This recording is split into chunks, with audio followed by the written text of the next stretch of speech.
Hello and welcome to the TrailBlazHER Innovation Challenge, a Girls in STEM event put together by the Innovation Story team. My name is Arna Sankhai and I'm from the Dhirubhai Ambani International School in Mumbai. I'm in the 11th grade and I will be one of your moderators for today. So before we start, if you have any questions, please do add them to the chat box and our moderators will pick them up if time permits. And we will answer them. Do not worry, all the questions will be answered. We will update them in the FAQ section on our website at theinnovationstory.com during the entire duration of this challenge. And we have a packed agenda for today, so let's jump right in.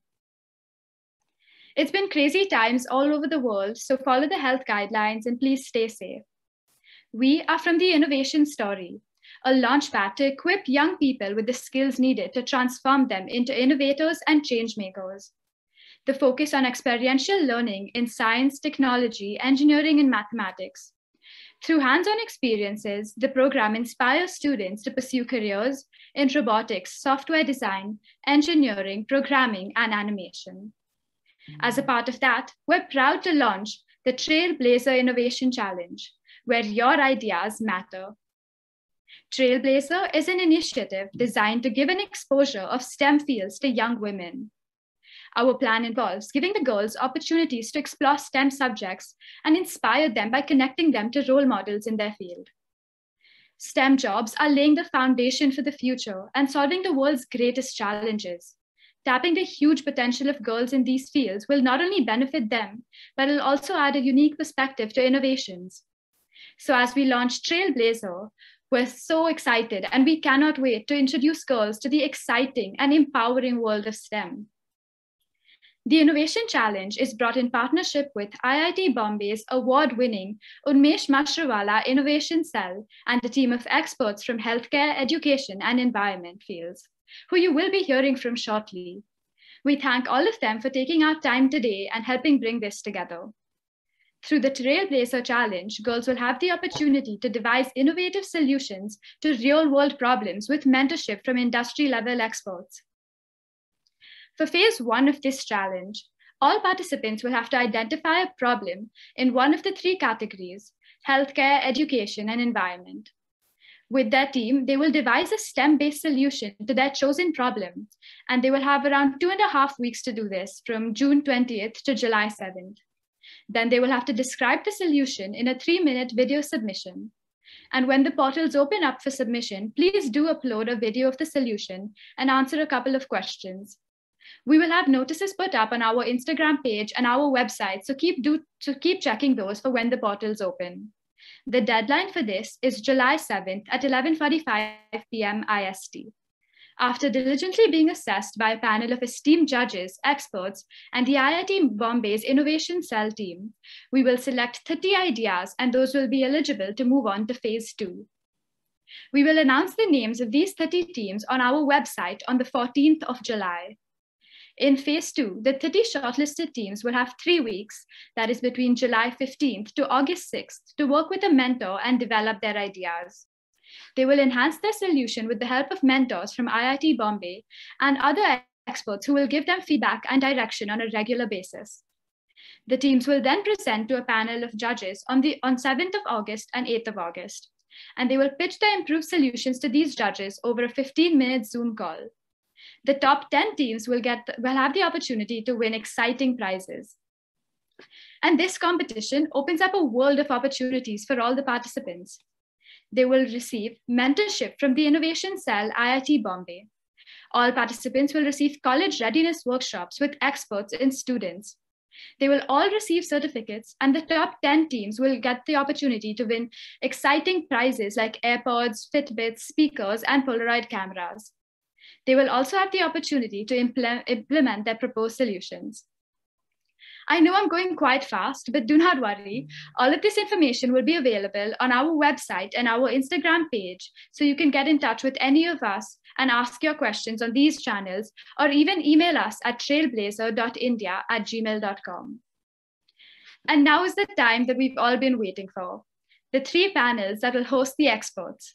They will share some of their perspectives in their respective fields, and those should give you some ideas on what to work on, what to focus on as you build your problem statements and possible solutions.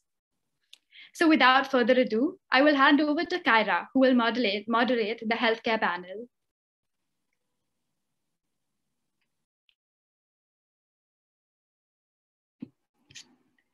Hello to everyone here and welcome to the healthcare panel discussion. We have with us here Dr. Adhit Gugte and Mr. Amit Raheja to address all of you and share their thoughts about the industry, its concerns, and current situation. Dr. Adhit Gugte is an accomplished healthcare leader with a track record of delivering business results for and at payers and providers worldwide. He is a senior solutions leader at McKinsey & Co., where he leads the creation of analytics-based and insights-led journey for providers, payers, and other healthcare institutions worldwide. Dr. Gugte has worked with over 100 healthcare institutions in over a dozen countries to chart their care strategies and improve their patient care and clinical outcomes.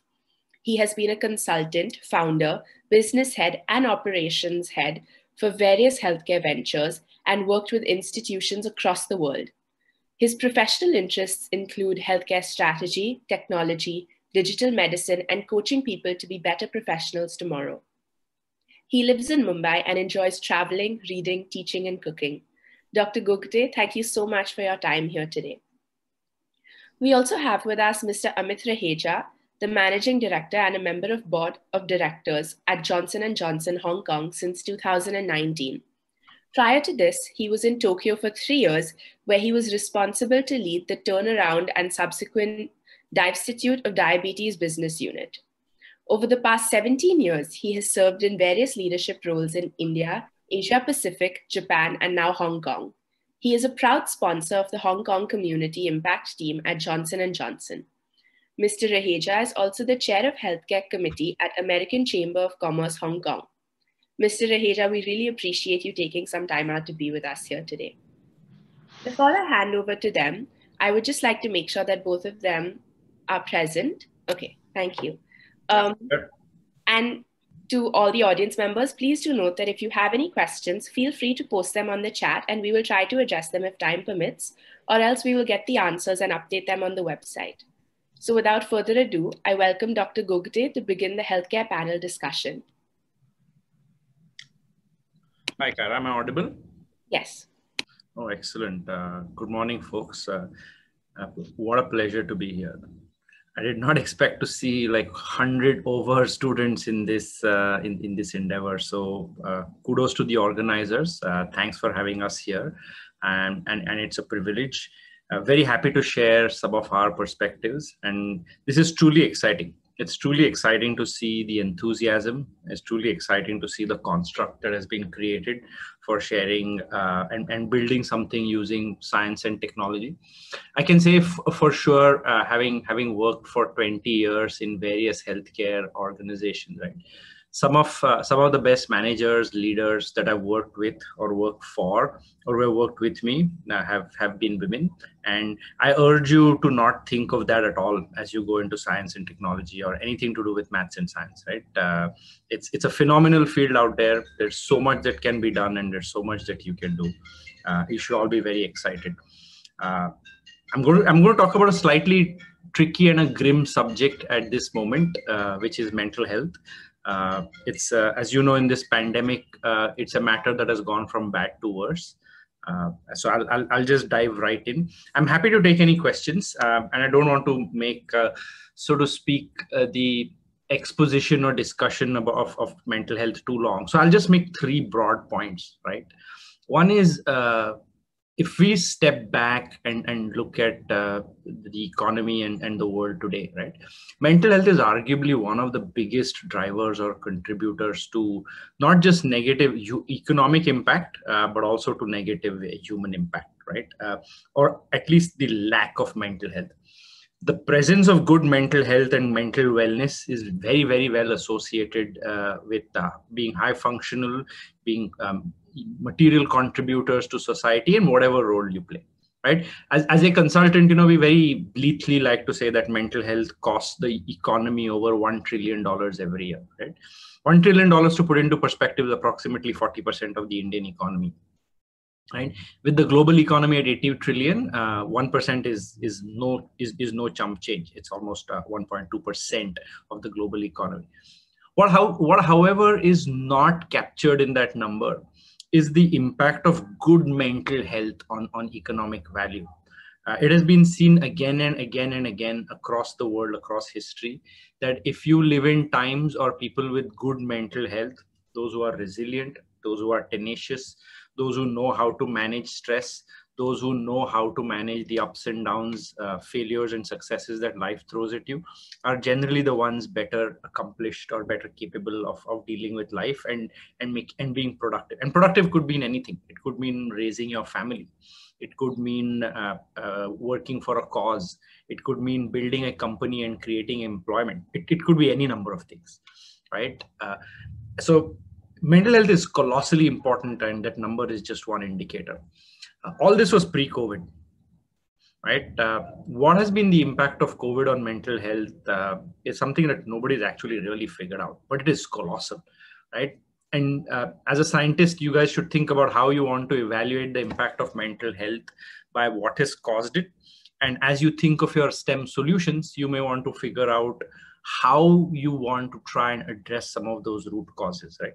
In STEM, as you know, in anything scientific, right, you have to get to the root cause and figure out how to fix it. So I'll just give a very, very broad overview. There's been one massive impact of COVID itself on mental health, and that is it has caused anxiety, it has caused depression, it has caused frustration. You know, many of us have seen friends, families, loved ones falling very, very sick. I'm pretty sure, and it has happened in my immediate environment too. We've also seen some loved ones not make it, right? So the impact of the disease itself on, oh, have I got it? Am I going to die? Am I going to have severe symptoms? Is truly problematic. But more than that, and I'll leave you guys to figure that out, because one of the things about science is the joy of finding things out, like Richard Feynman has always said, right? Is what is going to be a long time before we can figure out what our response to COVID has actually done in terms of our mental health, right? It's very clear that one response to mental health, especially through stuff like lockdowns or severe economic impairment, has been a sudden spike in anxiety and mental depression, especially among those whose jobs cannot overnight be digitized or turned work from home, right? Or even, as you can probably see, schools that don't have the infrastructure that we enjoy and take for granted. And so there's a lot of gratitude over there somewhere that we must find, because even though we have been locked in our homes, our livelihoods have for the largest part not been challenged, and we have been able to continue with schooling.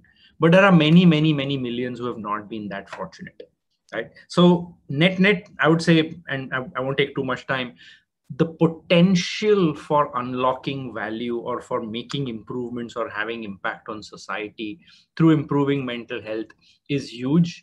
And as STEM enthusiasts and science enthusiasts, and I would say innovators and discoverers and creators, this is a phenomenal field. You will face massive challenges. India has considerable shortages, not just India, all over the world. There are considerable shortages of healthcare professionals. It is estimated in the US itself, they will need 200 and 300,000 additional counselors post-COVID to take care of the shift in disease burden, especially toward mental health. For India, we don't even have a number.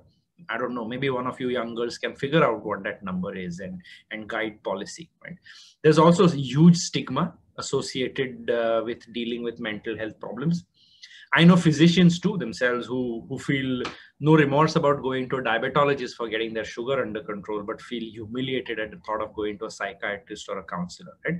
So how can you guys use science, use the scientific method, maths, to maybe overcome this by giving private options or whatnot? So net, it's a grim problem, but it is one that is truly, truly, truly rewarding to fix, right? So I'm sure we can have more discussions about the opportunities and options as we go along, but that's what I would like to say as sort of like an overview of mental health. Massive, lots of challenges along the way, but truly rewarding to try and fix some of the problems here. So I'll pause here and I'll hand it over to Kara. Thanks very much. Thank you so much, Dr. Gogte. Those were really some insightful points, and I completely agree with the fact that there will be a mindset change post-COVID. In fact, I just read an article that said that one of the main things that will change is risk-taking will increase. And so I think that's a really relevant problem. Thank you so much. I would now like to call upon Mr. Raheja to share his thoughts. Kyra, thank you very much. And first of all, let me just say, Adit, it was a pleasure listening to what you're saying. And even more so because, at Johnson Johnson, we have a strong interest in mental health, not only for our employees, but also for the community at large, and completely aligned with the importance of mental health and just how underestimated the problem is around the world. Before I begin, really big thank you, Kyra. Thank you, Meenal, and all the organizers behind this event. It's truly my pleasure, honestly, to come and speak to you. And I have to tell you this before I begin, that whenever I go to schools, whether it's for recruitment, and these are business schools normally, for recruitment or campuses for talks, I have to admit that I come out learning more than the students. I don't have that much education to give you as much as I have to take back from you. Unfortunately, in this, I'm going to be the only one speaking, but happy to take any questions that may come at the end of it, okay? Okay, so I've been asked to talk about the healthcare industry, for a few minutes. As you can imagine, the healthcare industry just has so many facets and so many things to talk about. I've really picked on a couple of things that I think are relevant here.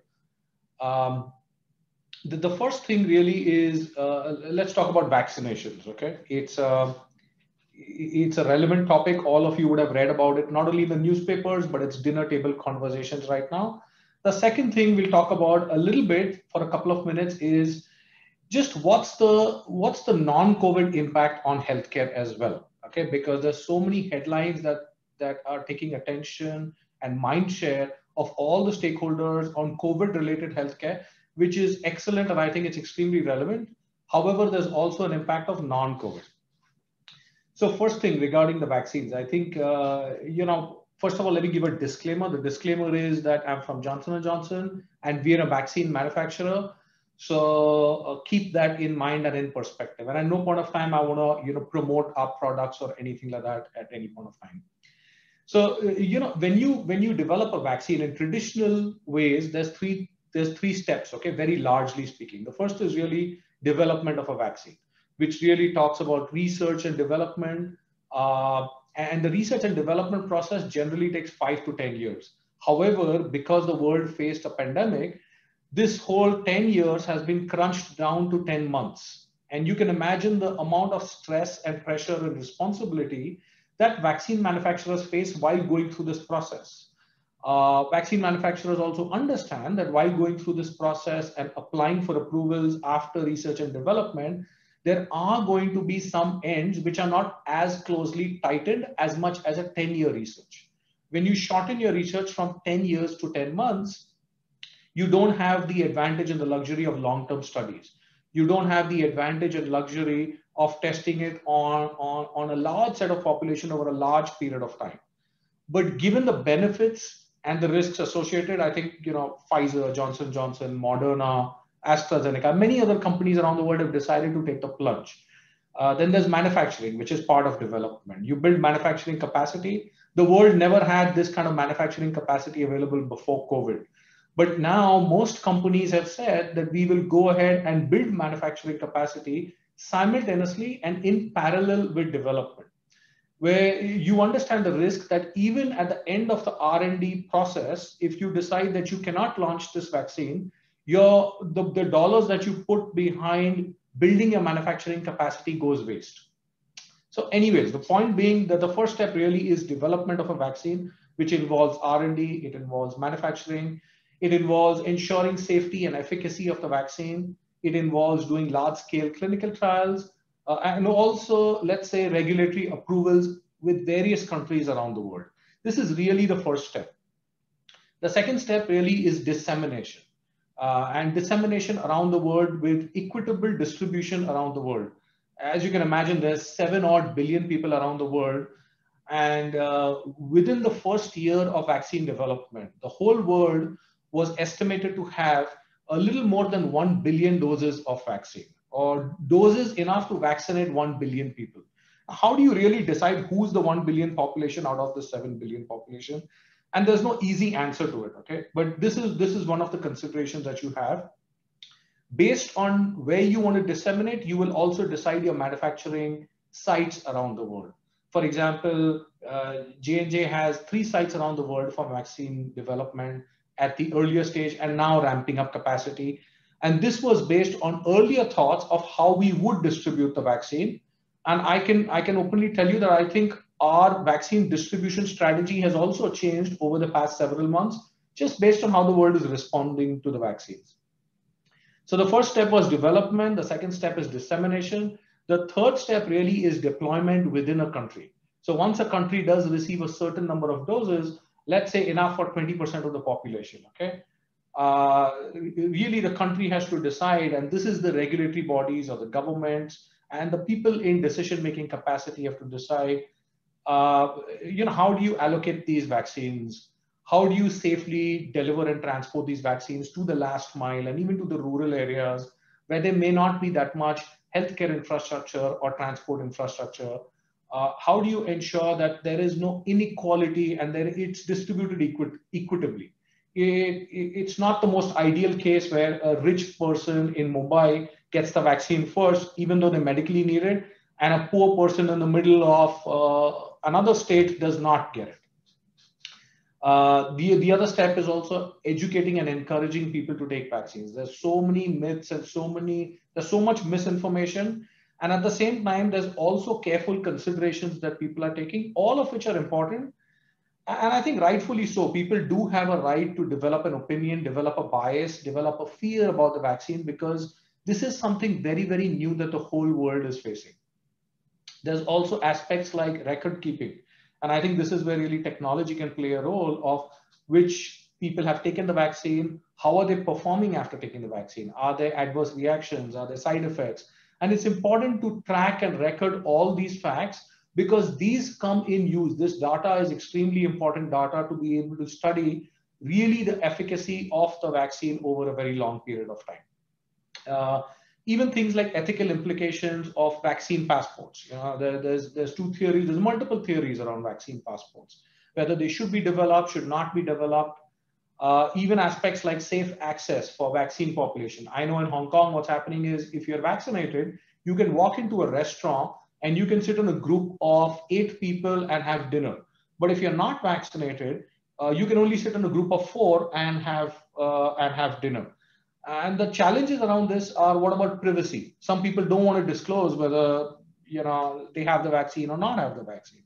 So while I mention all these points, I do recognize and realize that there is no absolute right answer to these questions, but these are questions that we must ponder about as society. Coming to the second part, okay, a little bit about what's happening to healthcare outside of COVID. Healthcare outside of COVID has taken a massive beating, by the way. And probably rightfully so. I mean, everybody got really scared of getting into hospitals, getting the annual checkups done. And that's just regular things, right? But even, I'll give you a real life scenario that happened in Hong Kong. This was just when COVID started. There was a government order that came for all the hospitals where they said that for 4 months, you cannot do any surgical procedures which are non-essential. And essential and non-essential has never been defined by the world before, right? So what's essential in your mind may be non-essential in my mind. So healthcare practitioners around Hong Kong went into a scramble to decide what is essential. Anyways, it was left to the discretion. There was a particular hospital that was allowed only to admit COVID patients and do only essential surgeries. And they had 1 bed available to do a surgery on that particular day. And on that one day in the morning, there were 3 patients that walked in to do a surgery. One was an 85-year-old woman who was in her 3rd stage of cancer. The second person was a career sports person who has damaged his knee in an accident and needs to get an arthroscopy done so that this career sports person can get back on track. And the 3rd person was a woman delivering her 3rd baby. How do you decide who is important and who is not? These are real life dilemmas that stakeholders in the healthcare industry do face. And I think COVID really heightened the level of challenge that people face within the healthcare industry. So while these are real challenges, even stroke cases, heart stroke cases have all gone up because they've not received attention and treatment within the one golden hour of really detecting their symptoms. Anyways, the point being that there's various theories that have come up about medical necessary and time-sensitive surgeries. And probably that's one of the ways to identify non-COVID healthcare essential or non-essential procedures. But let me not take much of your time. And once again, let me hand it back to you. Thank you very much once again, Kyra, and look forward to any questions if there are.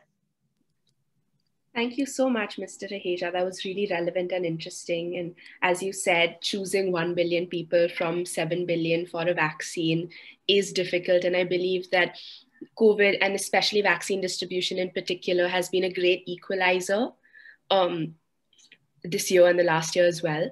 I think for the benefit of the participants, I would also like you both to elaborate on some concerns and some problems that maybe they could attempt to solve using STEM and technology, just very briefly.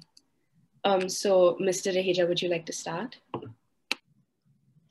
Yeah, so just to understand the question, questions around how STEM and technology can be used to solve some of these problems, right?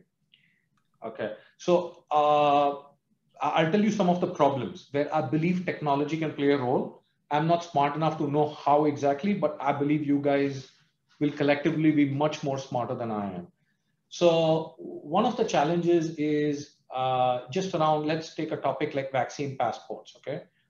The concerns around vaccine passports are that if people who have been vaccinated do have some sort of an identification on their phone, like a QR code sitting in the iPhone wallet, they can clearly be identified as people who've been vaccinated. And there's various studies going on around the world of let's put 50,000 people who've been vaccinated into a music rock concert with the same amount of density and study over the next few weeks, how are they performing? Are they developing COVID? With what symptoms are they developing? How intense is the virus in their bodies? All these studies are going on, but they seem to be very encouraging at this preliminary stage. So while there is one set of people that are interested, or one set of stakeholders that are interested in developing these vaccine passports, there's another set of stakeholders that are extremely concerned about privacy, okay? And there's a third set of stakeholders that are also concerned that I really have a medical condition because of which I cannot take a vaccine. So are you going to tell me that I'm going to be left behind and my family or friends are going to go and enjoy themselves and I cannot, just because I have a medical condition because of which I cannot take a vaccine? And I think just balancing privacy and balancing the interest of the stakeholders who really want only vaccinated people or want to give more privileges to vaccinated people, I think can be done away with some form of technology. And this is just like saying, where if there's a group of 10,000 people, I should know through technology that 70% of these guys are vaccinated, but I should not know exactly who is vaccinated and who is not vaccinated. That's probably some of the areas some of the discussions that are going on. Okay, this is one area. Yes, thank you so much. Dr. Gogte, would you like to also maybe give one or two challenges? Yeah, I would actually not give an answer in terms of a challenge, but actually give you questions more, right? So that's when you're a panelist, you can take the easy way out and not give any answers, right? So, I'll suggest a couple of things, right? One is, if you look at healthcare today in general, or mental health is a problem, and someone asked me a question about AI, so I'll take it here as well, right? I think there's three attributes that are very, very important to embrace before you can meaningfully apply STEM, right? You can have a meaningful application of technology and science, right? And you can make a vaccine, or you can make a medicine, or you can make an MRI. You can have a trivial application, you can make a Pokemon, right? Or you can have a mendacious application, you can make a nuclear bomb, right? So how you use, this sounds very, very trite, but I'll still say it anyway. So I think the three attributes that are important before all of you young ladies, or anyone, in fact, any human being goes down the path of being a scientist or building something with science, right? I think the first one has to be intellectual curiosity.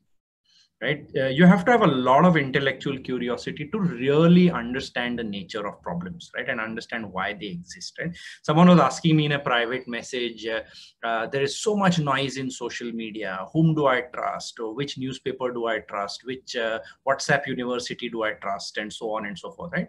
So intellectual curiosity is one of the foundation stones of science, right? And for that, you have to learn to think from first principles, which is something that Meenal always keeps talking about, right? So I would say that is the first attribute you must have. I think the second attribute you need is you need a lot of humility, right? Because we are technologists, or because we go to Harvard, Stanford, MIT, or the best school, you think, my technology is going to solve this problem, right? We need to keep in mind that technology is a means. Okay, it is not an end. So whatever STEM you apply, whatever technology you apply, whatever maths and science you do, it has to be directed towards a goal. It is not a goal in itself. So I would suggest you keep that in mind. I've seen many startups in mental health, many, right? Saying, oh, we are making an electronic health record. The technology can do this, the technology can do that. And then you ask a simple question. What does this do for the patient? And then you realize nothing, right? Or what does this do for the doctor? And you realize it does nothing. So it's very important to have that humility and put the consumer or the patient or the end user first, right? Or whoever you are solving the problem for. Maybe it is a child, maybe it is. And third is you have to be inspired. And inspired basically means you have therefore the tenacity. There is no scientist, or there is no one in science who has become successful in his first experiment. There are some, they become successful in that first experiment, and if they're not really good, then the rest of their life is probably not so successful. The really successful scientists are those who attack problems again and again and again and again and again, and fail and get up, and fail and get up and try again, right? And they do that by using intellectual curiosity and humility. Right. So if I use those three essential attributes as for success in STEM, right? I would say, which is that famous poem, "You will be a man and all the world that's in it is going to be yours," right? I think it was, I don't know, it was Robert. I don't know if it was Robert Frost or if it was "If" by Kipling. I can't remember which one ends. It talks about a man, though. I think it's equally applicable to women. But the world and everything in it is going to be yours if you have those attributes, right? Two questions that was specifically asked. Someone had asked about the question of AI, right? I think, I'll sorry, I'm going to be a bit of a gas buster for this. AI has become like very, very hype, right? The reality is, AI is fantastic. It is very powerful. We have only just started using it. And I think it's going to be a good 20-25 years before AI truly transforms anything we do. The question that was asked is AI useful in mental health? Absolutely it is. Right? But it is very primitive and simple forms of AI, like pattern recognition. If a person is always sleepy, if a person is gaining weight, if a person is not exercising, if a person is not socializing, it's what in psychology we call anhedonia, right? Very good sign of depression, right? It's possible to use technology, devices, wearables to see if a person is moving, if his heart rate is increased, if he's sleeping a lot, to try and predict if that person is suffering from anhedonia.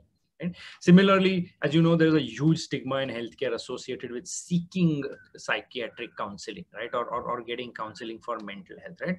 A technology can be a great method through which you can do it privately. Maybe you can do it over chat. Maybe you can do it over a secure video, or maybe you can do it from the security of your home. People don't like to line up outside a psychiatrist's office, right?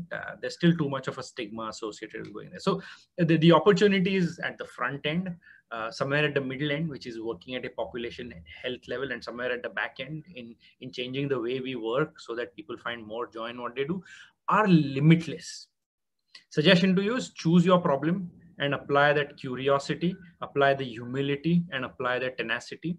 And that's when you're going to have fun in doing all of this. So I'm sorry, I can give endless number of examples, but I think it's useful for you to figure out how to think about how you're going to use your STEM capabilities. And frankly, you can make apps, you can make, there's no shortage of things that you can do.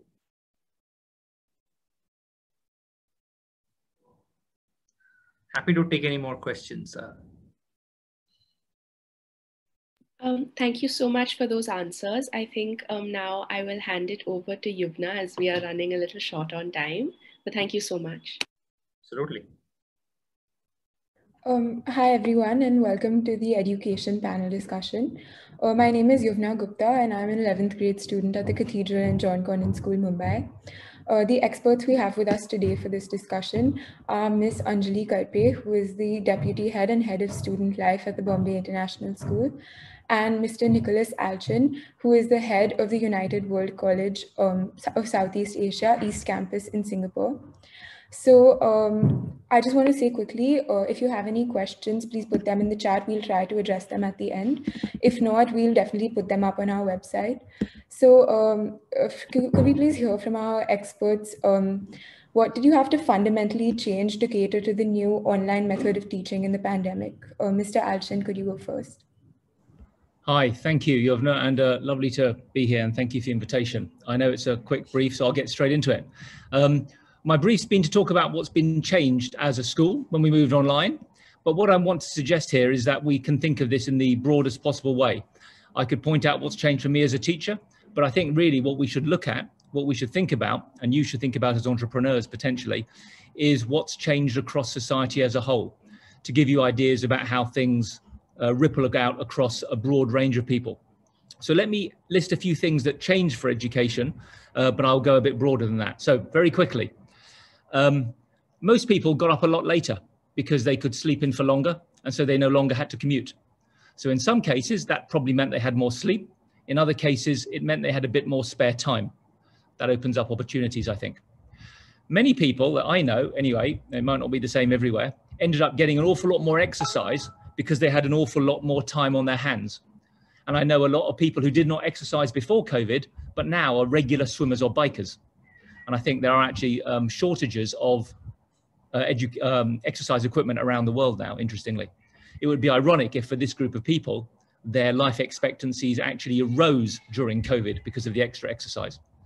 Many people had to rearrange their homes with new furniture and new desks to arrange for working environments where they were sharing family working spaces. Many people upgraded their networks in order to have multiple people streaming videos at once. All this, I think, is fairly obvious logistics, and it's not only true for education. So let me turn to education specifically. Perhaps my focus might be less actually on what has changed and more what has stayed the same and what has been affirmed. And I'll answer this just as the previous speaker did by asking some questions rather than making statements. So speaking about education now, number one, how do we continue to allow teachers to understand how students are doing when they can only see them on a tiny Zoom screen and they may not even have turned on their videos, as most of you haven't done, I notice, and cannot look over their shoulders to see how they're doing? How do we continue the connection between teachers and students to be strong and friendly when we can't greet each other before lessons without everyone hearing, where we can't have a quiet conversation at the right moment, where we can't casually walk over to stand with a group of students who need more guidance? How do we ensure that the learning remains collaborative? How do we allow informal, spontaneous conversations and not have everything rigorously controlled in timed breakout rooms? How do we help students whose self-management skills are not so advanced so that they can stay focused on their work without the presence and the structures of school? How do we allow students to develop skills of empathy and perspective and turn-taking and morality that are so natural when we're together face-to-face in a group, but which are so much harder online? How do we allow our teachers to be quirky and different and let their characters come through, and students too, of course, while our uniform online learning systems pushes everybody toward consistency and similarity?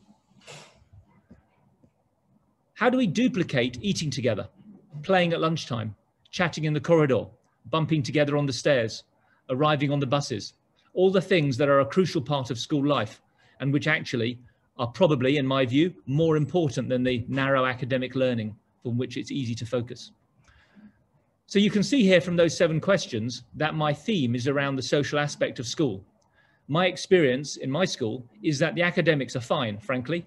If anything, actually, it's improved a bit, maybe because people have got more time, I don't know. In the short term, I don't worry too much about the social aspect of school for a few weeks or for a few months, and Singapore's been lucky that we've been largely in school.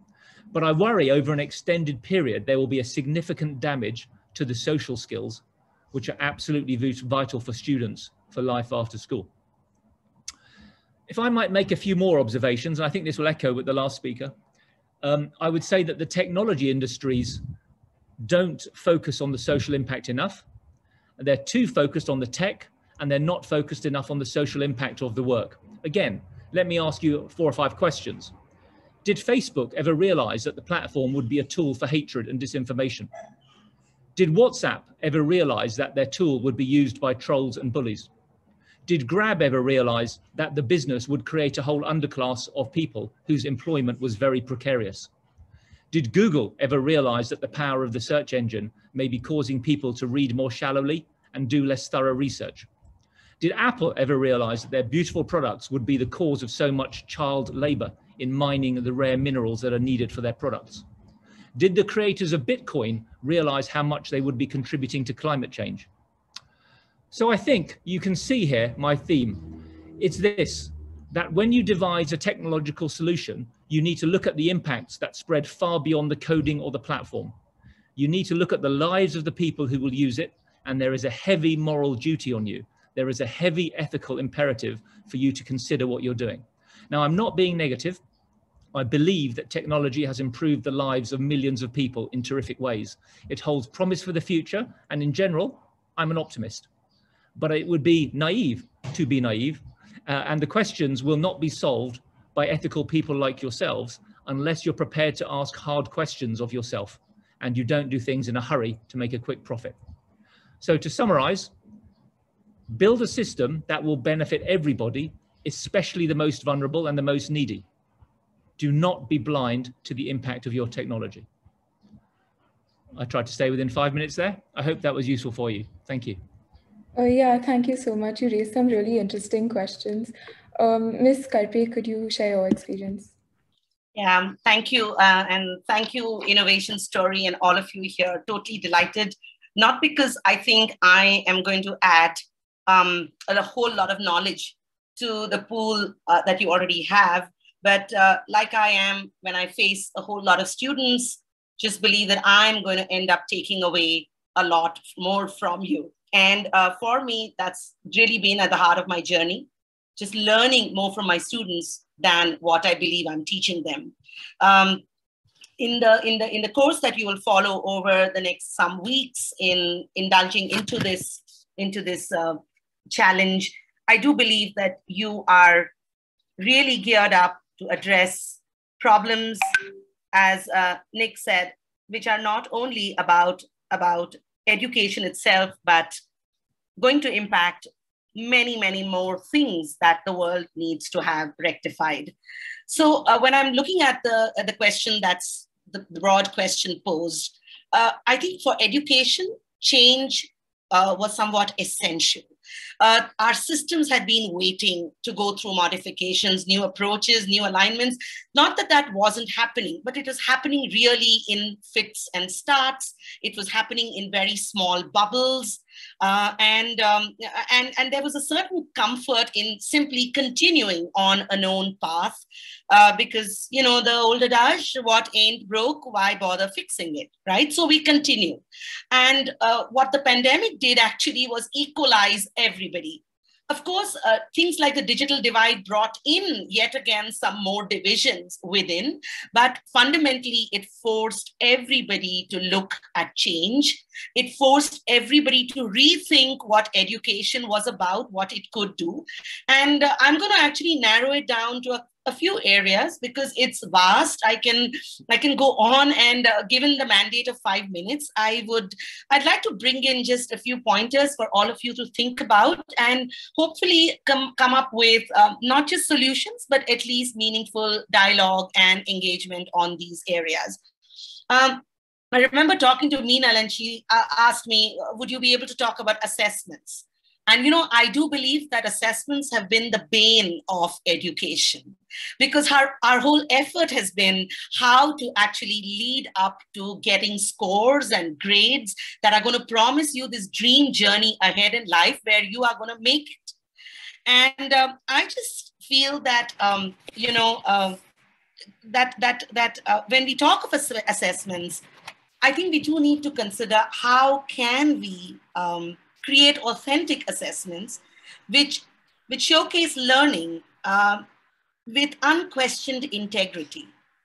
What is it that can be used literally as a tool to think about this this assessment that is not going to be easily done with a Google cut, copy, paste? How will this then get accepted across institutions, across geographies, and become the indicator of student achievement? Taking this a little further, how can assessments actually allow students a choice and yet be in some ways uniform? And I'm talking specifically about differentiated assessment, where every student need not do the same task in the same way as every other student, because then we already are not on a level playing field. So can somewhere your thinking bring in changes where assessment allows for this differentiation and yet does not compromise on the value of that particular assessment? So I started with assessments because for me, it's the most painful aspect of education. I really just don't think that we need to spend as much time in figuring out how to evaluate students, give a number, give an alphabet that defines that student. And so I'm going to move into areas that really become very, very significant for me. And those are the areas that are my focus areas in school as well. And like Nick said, those are actually the non-academic areas, because truly the English and the math and the physics and the bio got taken care of far more easily than we had imagined. When we went into lockdown, there was a scramble to figure out how are we going to complete portions? Are we going to be able to, finish what we had intended to do in our lesson plans as teachers? Students were a bit panic-stricken as well. I mean, how are we going to, there's so much more to be done and completed. But frankly, we were able to fix that. And I'm not saying where everybody fixed it to the best of their, satisfaction, but we did really fix it. What really went under, and I think those are the areas that are at the foundational level of student growth, are music, drama, dance. They sort of just found it so challenging to get delivered in the online mode that most of them actually stopped and paused for a while. So while the English lesson happened almost seamlessly, and the bio experiment also could happen, the dance teacher actually just took a break. The music teachers just went into a huddle to figure out how this could work across a screen that became more of a barrier. And, looking at this big journey called life ahead, I really do think that we have to be able to allow students to explore these other areas of their growth, explore these other areas of a holistic learning journey that is school education. So I do believe that we need more tools, perhaps. We need more systems, perhaps, that will sharpen these areas of interest and not erode it like it was for many in this online space. And my last bit of challenge, again, Nick touched upon it in some ways, an area that has to be consciously worked on, empathy and compassion. I do know that for a lot of us who live in privileged bubbles, the other side rarely comes into play. In fact, you do feel kind of bad about some things, but very rarely do you get actively into doing something about feeling bad. And so I feel service learning, community outreach, community service, which depended so much on physical engagement, got completely challenged in the online space. Are there ways then where students can reach out to individuals and organizations that are less privileged and do so in a meaningful manner?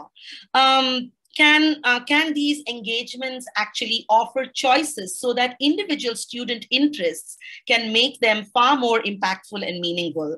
And this will have to take into account, a conversation with those organizations. So bring them into the fold, and the partnership as that journey gets going is going to be of of immense value, not just to the organization, but to the student working with that organization, because in some ways, both become equal partners in this journey.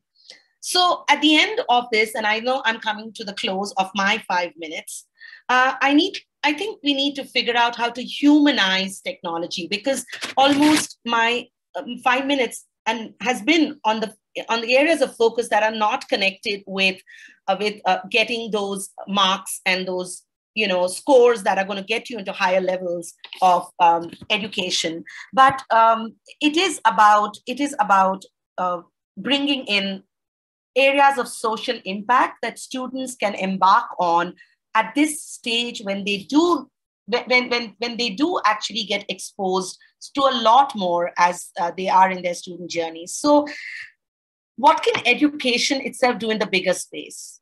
Because the pandemic is going to end, but we cannot afford to lose this opportunity to throw those questions to ourselves, to our students. What is education intended to really do? And it is not really intended to just complete portions and syllabus, connected to a whole range of academic subjects and academic learning. So would like to pause there and happy to take questions. Thank you very much, Yuvna, for giving me this opportunity. Thank you. So could you help us understand what the biggest challenges are in the online education system? Just in a couple of minutes, if you could summarize it. Mr. Alchin? Yeah, thanks, Yuvna. I think what you've heard from both Anjali and me is the same sort of idea said in different ways, really, that the online education should not be perceived as a way to double down on narrow visions of learning, which are about, shall we say, straight memorization, straight seeking grades, seek credentialing, seeking narrow credentials, and just really this idea that life is all about your grades and how much you know.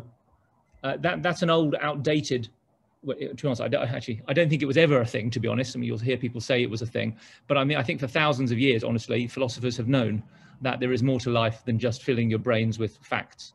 So I think the challenge is that there was I think as Anjali said very nicely, there's been a move away from that vision toward a more holistic vision of education, to do with service, to do with ethics, to do with compassion, to do with helping other people, to do with living a decent life. That's been going on for many years. It's a movement around the world. The danger is that COVID sets that back, because we're now isolated in our homes. And for many of us, if we are privileged, it means we have less contact with other people of difference. It means we can just feel fear, and we can rely on disinformation, and we can unroll that idea of progressive education and go back to education as a way of serving ourselves and a way of keeping inequalities in society and being narrowly about making sure we get to the top. That is the biggest danger, that COVID-19 will reinforce and undo what's been decades of progress and bring us to a place which no thinking person really wants us to be, but where the world sadly finds itself. So tech has a way of either doubling down and accelerating that rather lamentable trajectory, or finding new ways to undermine it and find a more humanistic approach.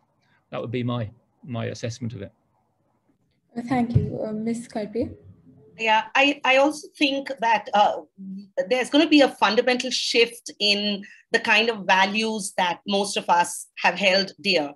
And I think, when I talk of the shift in values, for example, when we had to run online tests, the first thing that we had to do was trust our students.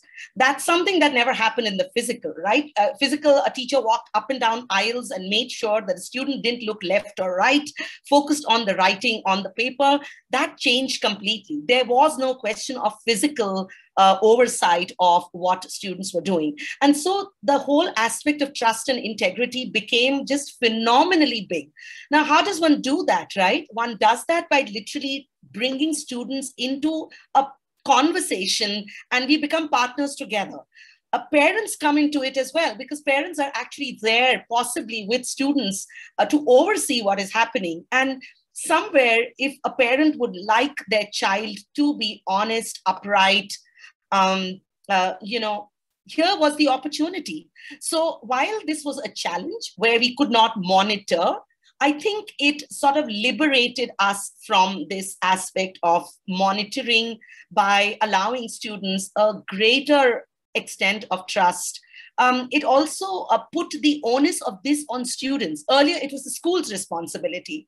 And from there, I'm going to come to this aspect of student agency, where students do have a lot to say, a lot to do.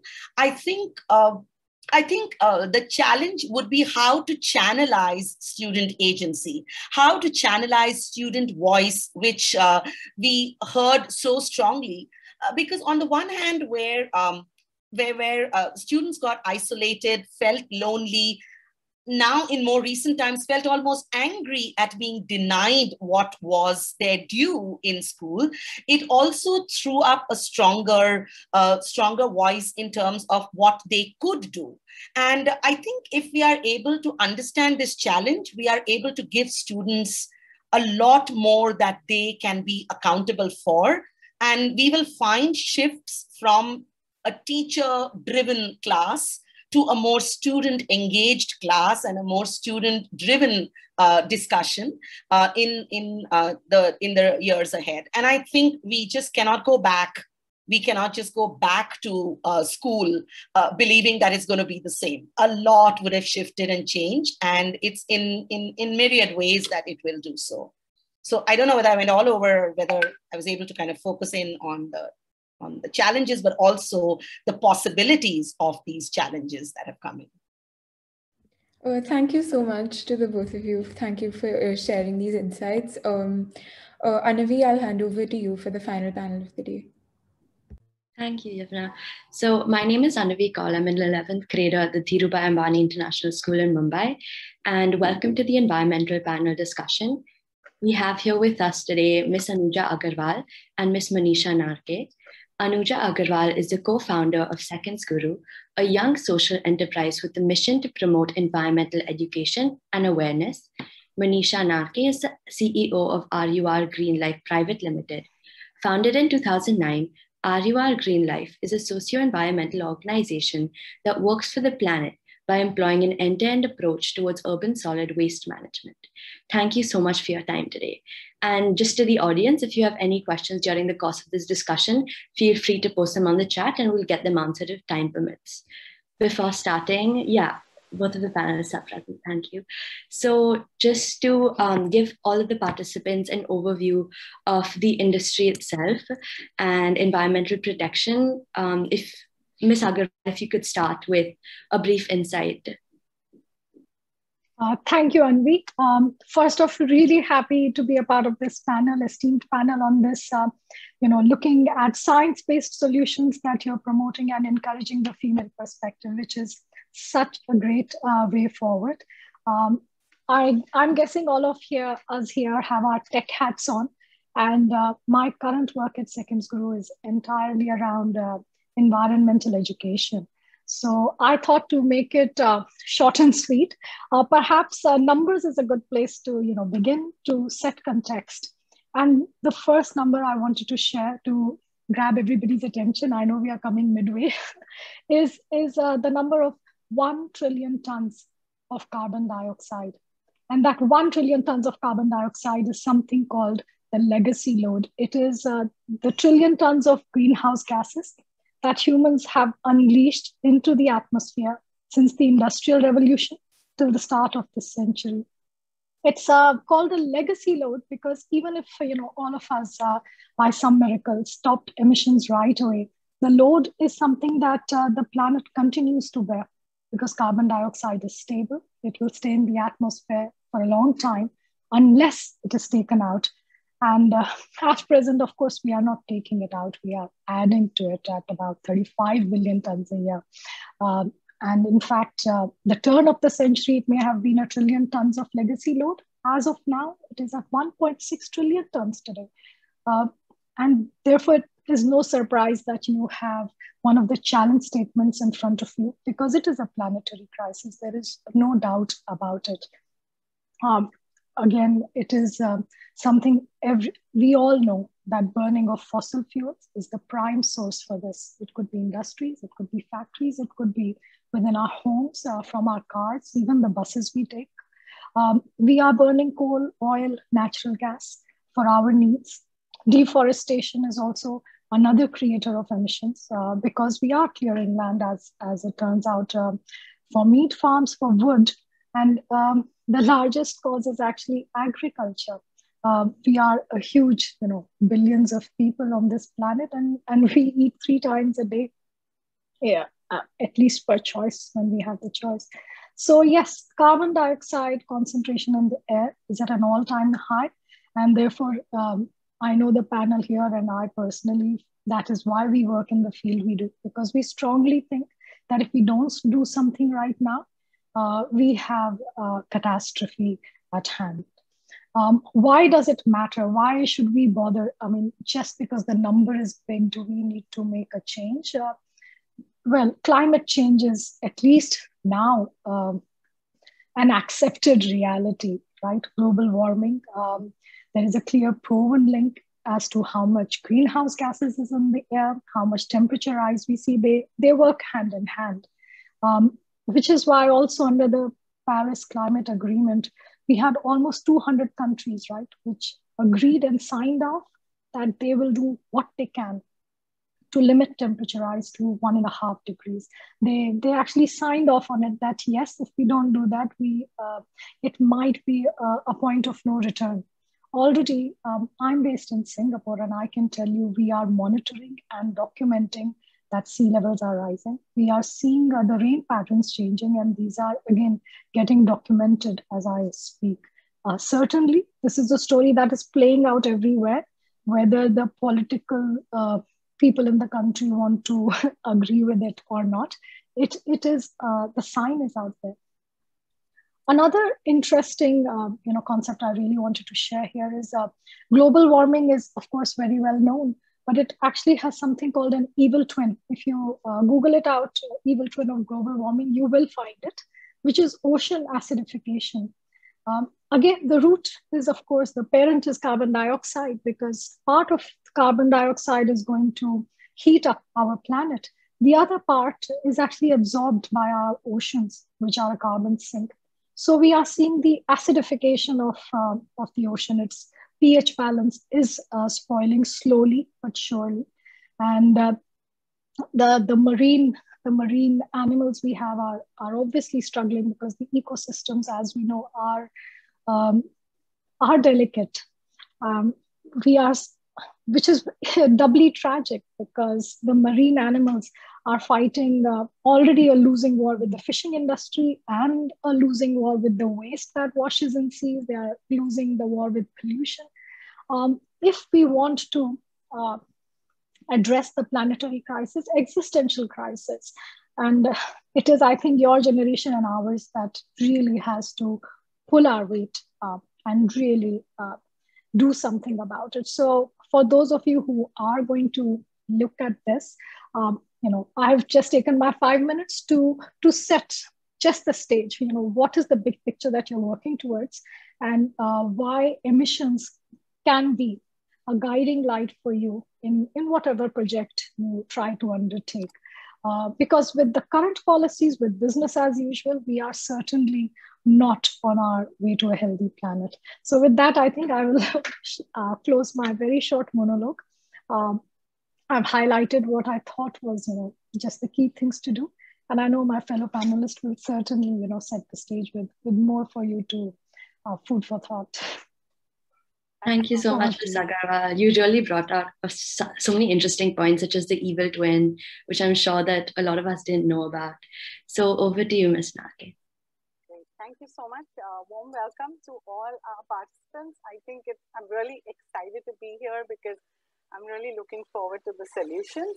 I'd really like to thank Innovation Story, especially my friend Minal Majumdar, who has been working with IUR as a volunteer in many ways and adopted a lot of solutions, and her daughter Arushi. They both have been very closely associated, and they're great mentors to have here with you guys. So I think you've got the right people with you, especially as far as environment goes. So let's make an interactive, students, children, friends. So look around you, and I hope it's okay if I can, when you want to search for a, look at a challenge, we look at the very big numbers, and I think my co-panelists did share those numbers to, give us that look beyond. But let's look at something tangible. Maybe you can, I guess, can everybody put it, mark in the chat box? Let's make an interactive. You guys have been listening to us. So just look around you where you are sitting, no need to stand, and just tell me anything that you feel will be waste, maybe at the end of today or at some point. It'll be on you. Let's say something that's on you or very close to you, right there. Maybe you can write in the chat box, and we can. So when you look for a problem, look at something that's really close to you. So you can go deep dive into the issues. So I'm sure you have waste around you. I don't know if I can see the chat here. I'm not able to view it. But I guess you all can write what you think is something that's going to be waste. Okay. So waste is ubiquitous. It's right there. And I'm going to focus on waste because that's my expertise. But definitely it's one of the most tangible impact on the environment, both for carbon emissions, greenhouse gas emissions like methane, as well as land pollution, air pollution, water pollution. I mean, it's fully linked at every step. And I'm sure you have a lot of waste you've seen around you, not just in India, but across the planet. Yeah. Adya says use paper. Yeah, great. So use paper is going to soon become waste, empty. Come on, quick. Let's have more. Empty pens, refills. Yes. I'm sure a refillable pen is better than one that you throw, but yeah, the plastic, the chip packet, yeah, the multi-layer pack, the biscuit box, maybe cardboard is recyclable, not recyclable. Come on, Dia. Yeah, plastic bags, one-time disposable, plastic boxes. This is all, I hope, near you. So definitely you got to take care and find a solution to this. So yeah, Isha is saying chocolate wrappers. Yes, Isha, is better to buy a big chocolate box. And that's how you come up with a solution, right? Because the wrapper is something very hard to collect. So I'm going to tell you a little bit, chargers, yes, e-waste. So waste is everywhere. I think you guys all have it around you. And that's what I woke up to 10 years ago when we started RUR Green Life, our organization that works on sustainable waste management solutions. And if I were to tell you, I first went to the Deonar landfill, the dumping ground, back 10 years ago, and I trekked up that hill. And that's when I saw all those, shoe soles, plastic bags, car parts lying there. And I was like, oh my God, this waste is coming from my home. I'm part of it here. And that pile is a mountain. And you guys, as you were saying numbers, yes, it's important to know it's 63 million tons of waste that India generates. And only 11 million tons, very small percentage gets recycled. Rest of it gets dumped, burnt, and many other issues. Very unscientific handling. So what's happening when the waste is that the pile that I visited in 2010, and if I were to go back today, I had gone in 10 years ago with a vision that me as an individual and then grow an organization will bring that pile down by doing sustainable work. And we've done some good work. We have good projects. In fact, the building that Minal and Arushi lives in, we've done a project where we recycled over, almost 80% of the waste generated. That's Sumer Trinity Towers in Prabhade. We've done, but it's very small. It's not scale. So if I go back to the problem where I started, which was the magnanimous mountain of waste at Deonar in Mumbai, very close to where we live, which actually currently gets almost 8 million tons or 8 metric tons of waste daily goes. So it was going then, also it's going now. So me as an environmentalist, what have I done? Nothing. Still nada. That mountain still exists. So I need change makers like you. You guys have to come up with something completely out of the box. We have spent 10 years designing stuff. They work. They're great. We are doing projects. They are going, but very, very, very, very small. So that mountain is still there. And that's really where we need to see change. We need amazing solutions. We need many because it's a very macro problem. And because waste, as you all mentioned, so many, they're all different. If you look back at the raw material, some paper has come from deforestation. Plastic has come from mining. Coal, it's a petroleum byproduct. So we are consuming resources, and the approach, not just in India, but even in the United States. I'd gone for a conference, they were only talking about landfill technology. It's about, collection, transportation causing carbon emissions, and then dumping. Dumping causes methane and other toxic gases that go down, phosphorus, nitrous oxide, all these sulfurs, ammonias, all these get emitted due to anaerobic conditions where most of our waste goes. And then to top it all, we transport biodegradable waste, which is 80% water, causing huge carbon emissions. So I think if we were to really look at it, it is a problem that's growing across the globe, and we need lots and lots of good ideas. But if I were to go down and tell you, some brass fact issues that really, really bother me now as well, is that a lot of our consumption is careless. So consumers have no awareness. They don't understand that that thing is going to become a waste, like a chocolate wrapper, and they don't know what to do with it. And there's no collection system. There's no standardization on bins. So people don't know if they should have a 1 bin, 2 bin, 3 bin, 7 bin, 8 bin approach at home. And, this kind of, there's no policy, there's no guideline. So there are no regulations really in place. Swachh Bharat mission is there, but, it's not really downstream. So lack of awareness would be one huge challenge where, we really need to have easy ways for people to come to know what are the waste streams, how they need to be handled, how can we minimize them, especially the greenwashing that's done with a lot of the plastic packaging. Many say it's biocompostable plastic, but it's not really biocompostable plastic. So again, when it goes, it doesn't get composted. So this is also one aspect that even if I'm looking for green alternatives, I really need to go deep down and make sure that I test it. I kind of burn it and check, is it smelling? And then I know it's not plastic or it is. So these are some real-time issues, awareness, and also consumers don't know what is really right or wrong, right? So that's one key issue at the mindset change. Also, it's like lack of responsibility, because so far the governments are handling picking your waste and dumping. So why do I care? Why should I do it? So mera kachra meri responsibility, in Hindi we say, it's my responsibility. That kind of passion needs to be coming out. So I think we need more awareness. Education is one thing in the environment. That's first step. And then of course there's because of the kind of waste we have, there are hundreds of types of plastic. There's 7 grades of them.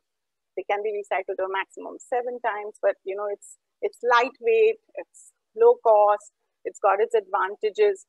So these are some things that, like open burning of waste is a huge challenge in India, especially in rural India. So if you're looking at urban or rural, you need to think differently.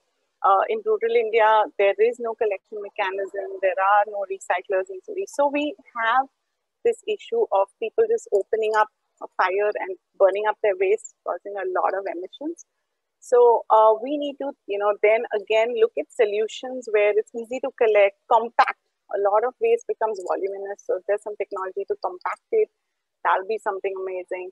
And other big challenge that we have experienced is that are we recycling right? So if I segregate and I recycle, my seen waste becomes unseen waste. So I'm thinking that I'm putting it in the right bin, it's going to a recycler. So the classic example is plastic bottles. We all feel they were collecting plastic bottles.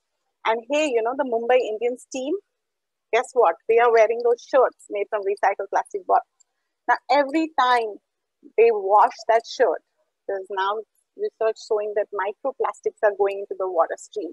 So you think you've recycled, you've done your bit, but what happens? The impact of technology, as our earlier panel said, that we think we're doing good work, we're cleaning up the litter, but then we are causing waste in the water stream, which affects the whole ecosystem. So I think we need to go beyond what we see, the immediate thing, and look at the macro issue, and then bring it down to what can be realistically done. There's a lot of solutions we need, and I would be happy to mentor, guide, and work with you to go deep down into the challenge and come up with solutions. Thank you so much for highlighting the importance of individual change that could really contribute to the overall big pile of waste management. So now, just for the benefit of participants, what are the biggest challenges faced by the environmental sector in general recently, just in a few minutes? Ms. Anuja, would you like to start? Yeah, sure. So I think the challenges are so many, but what, not maybe doesn't answer your question directly, but I think what really came home to us, to me, and yes, a lot of us in recent time, was realizing how slowly they are moving in the, irrespective of any country, in creating the change, right? COVID-19 unfortunately struck, and look at the magnitude, the range of decisions, how quickly they were implemented, how quickly the vaccines have come. And I think it really brought home to us that maybe we are not looking at the issues we face, whether on the waste or climate change or biodiversity issues for that matter, with enough seriousness. And this is going back in time when most of the participants were not born. So pardon me for a old person story. But when I was in school in the 90s, we had some, obviously climate is not a new subject really. There was the issue of chlorofluorocarbons that had really come to light around that time. This was the 90s. And so quickly, the Montreal Protocol came into being. 190 odd countries signed it, banned the substance.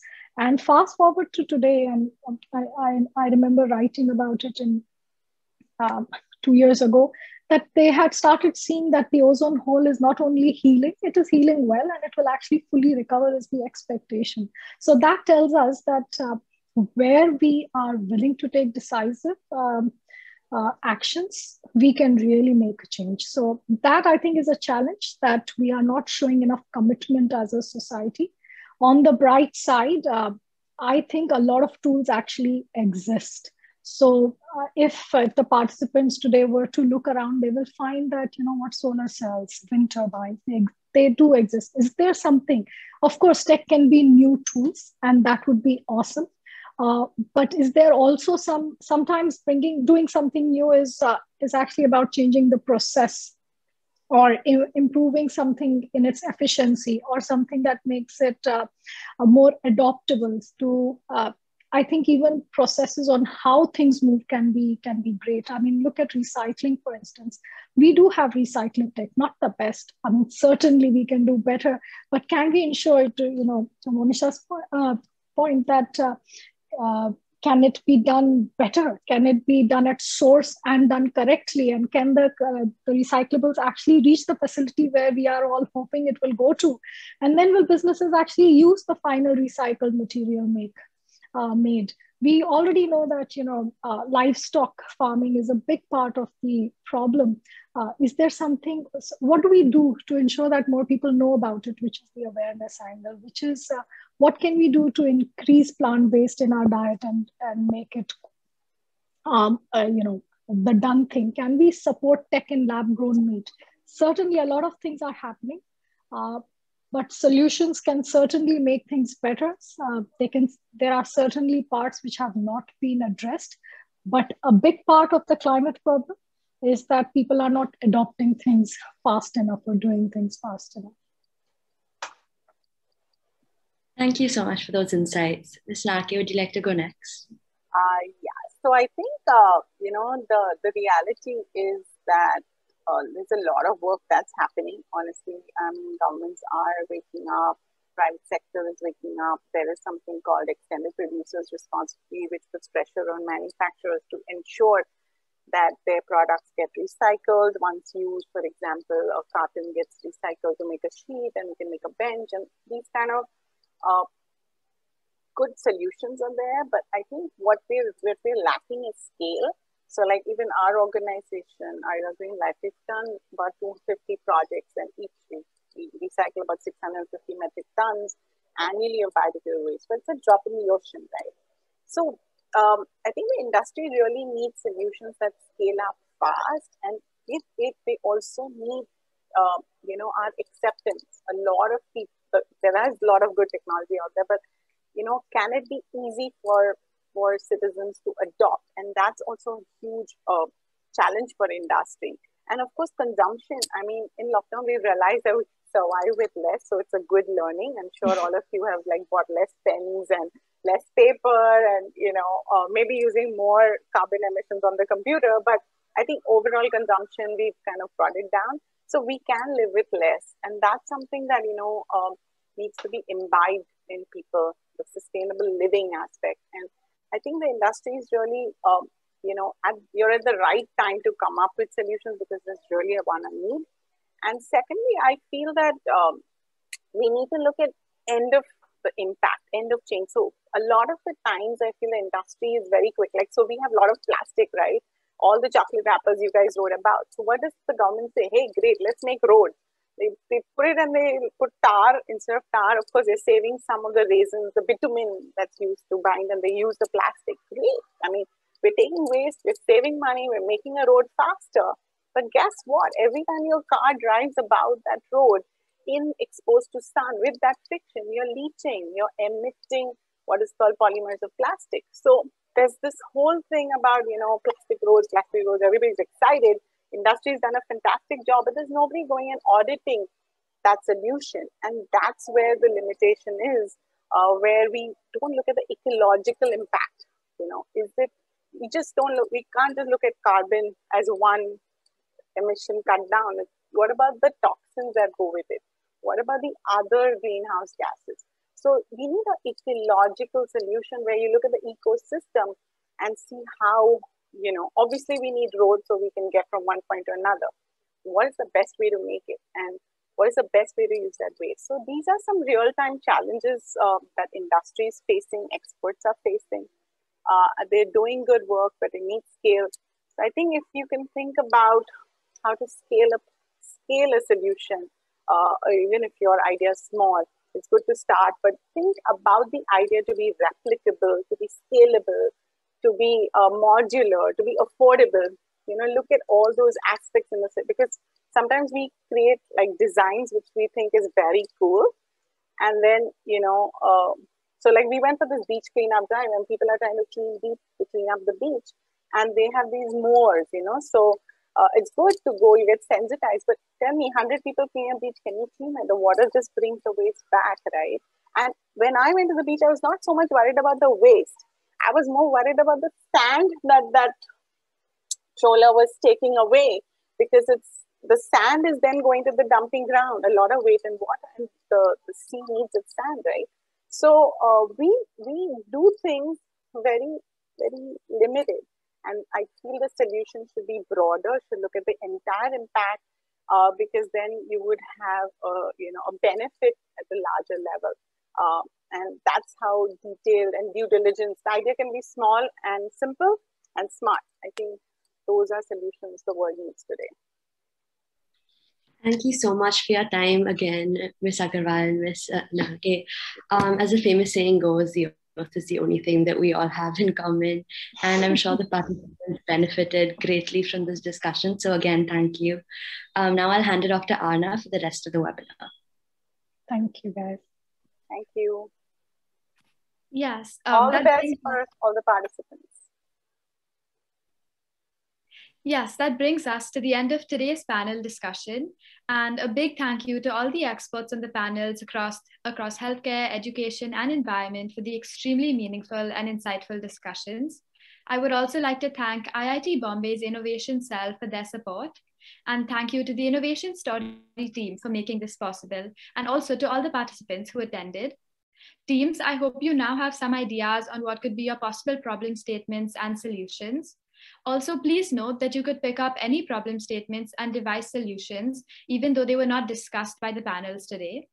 But do ensure that all of these are aligned with the streams of environment, healthcare, and education. And I would like to reiterate to refer to our website and our Instagram page for latest announcements and all updates. And also do not hesitate to write in to us on our email or any of our platforms. We will definitely update the FAQ section on our website very frequently. And once again, thank you. And remember that your ideas can impact the world.